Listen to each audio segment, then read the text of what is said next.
এমন অনেকের সাথেই হয়েছে, কিন্তু আমার সাথে হবে এটা আমি কল্পনাও করতে পারিনি। তো হ্যালো আসসালামু আলাইকুম everyone, welcome to my page কেকের কুড়ে ঘর। ভিডিওটাতে যে কেকটা দেখতে পাচ্ছেন এই কেকটা নিয়ে হচ্ছে এই কাহিনীটা। তো নর্মালি এই কেকটা অর্ডার করেছিল আমার একজন ফ্রেন্ড, আমার ক্লাসেরই একজন ফ্রেন্ড, তবে এখন একই স্কুলে আমরা নেই। তো নর্মালি ও কেকটা অর্ডার করে, আর আমার পেজের নিয়ম হচ্ছে 40% আগে পেমেন্ট করে তারপর হচ্ছে অর্ডার কনফার্ম করতে হবে। আর ও হচ্ছে 40% পেমেন্ট না করে পুরো টাকাটাই আমাকে পেমেন্ট করে দিয়েছিল। তো নর্মালি আমিও কেকটা বানানো শুরু করি।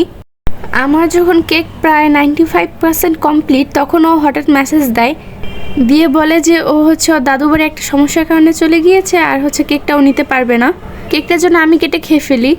ওর এই কথা শুনে তো আমি পুরাই শকড যে কি বলে।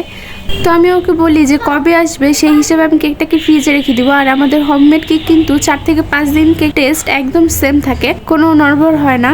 ও তো আমার কোনো কথাই শুনছিল না, শুধু বলছিল যে তোমাকে আমি কেকটা গিফট করে দিলাম, তুমি কেকটা খেয়ে ফেলো।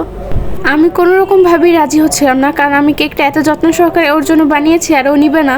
আমি ওকে বলছিলাম যে তোমার চেনা পরিচিত কেউ আছে নাকি, তাকে পাঠাও, কিংবা আমি কাউকে দিয়ে আসি, বা ফ্রিজে রেখে দিই, তুমি এসে কেকটা নিয়ে যেও। ও তারপর আমার একটা কথাও শুনিনি, ও শুধু বলছিল যে তোমাকে দিয়ে দিলাম, তুমি কেকটা খেয়ে ফেলো, আর আমার গিফট হিসেবে তুমি কেকটা রাখো, মানে শুধু গিফট গিফট করছিল। আর এমনভাবে বলছিল যাতে আমি ফ্রিয়ে নাই দিতে পারি, আমি ফ্রি দিলে নাকি ও কষ্ট পাবে। শেষমেশ আমি কেকটা রাখতে রাজি হই, আর আমি ওকে বলি যে আমি তোমাকে টাকাটা ব্যাক করে দিব। ও সেটাও রাজি হচ্ছিল না।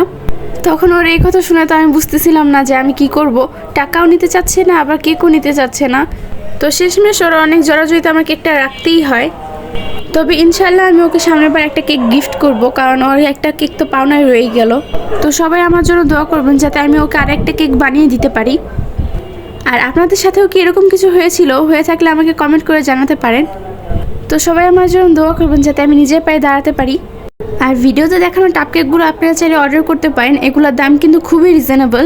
আর এক একটা টাইপের ওজন হয়ে থাকে 200 থেকে 250 গ্রামের মতো। টেস্টের দিকে তো কোনো কথাই হবে না আলহামদুলিল্লাহ। যারা ফরিদপুরের মধ্যে আছেন তারা চাইলে একবার ট্রাই করে দেখতে পারেন। তো আজকে এখানে সবাই ভালো থাকবেন, সুস্থ থাকবেন, আল্লাহ হাফেজ।